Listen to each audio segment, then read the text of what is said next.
Well, the passengers of the Ocean Atlantic have finally been granted their freedom. They've spent 6 weeks separated from the rest of the world, first on board their Antarctic cruise liner and for the past 2 weeks in the rooms of various Sydney hotels. They were lucky with no cases of coronavirus on board, but as reporter Ruby Cornish found out, it's been a wild ride all the same. We are outside! My partner came and picked me up at 1 minute past midnight last night. Oh, what is that, Chevy? Fresh air! It's been a long journey for these weary travellers. On the first day of March, when the Ocean Atlantic set off from the world's southernmost city, Ushuaia, bound for the Antarctic Peninsula, COVID-19 was still a developing story. Obviously, when we booked it, there weren't any issues or limitations with travel. Yeah, wasn't a pandemic yet. Yeah, so It was kind of at the back of people's minds, I guess, that this was something that we might have to deal with to some extent.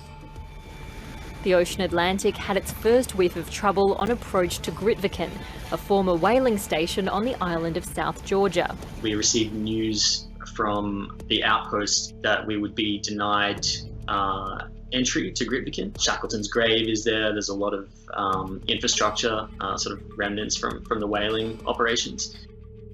The days following brought more bad news. The ship was refused entry to the Falkland Islands, then denied permission to dock at Puerto Madryn and Buenos Aires in Argentina. That's probably really the point where we started to kind of see things in a totally new light. We were being denied entry into the continent that facilitates us getting home. After days drifting in a service zone off the coast of Montevideo and staring down the prospect of a self-funded $11,000 per person charter flight home, passengers took matters into their own hands. They made a direct appeal to the Australian government for help. Please stop Morrison! Bring us home! There was discussion amongst us and messages from our friends and family as well, telling us that we should be careful not to look too entitled and spoilt, because there were people back home losing jobs, people back home that were obviously also fighting for their lives because of the virus. The next morning, they got the news they'd been waiting for. The government announced it would cover half the cost of the charter flight home. It was a bit of an emotional roller coaster for everyone on board, those 24 hours in particular. The crew and passengers were finally allowed to disembark at Montevideo, and a police escort accompanied the 130 Australians to the airport for their flight back to Sydney. Now their 2 weeks in mandatory quarantine has finally come to an end, though Calvin and Joy, who flew home to Perth today, have yet another 2 weeks of isolation ahead of them.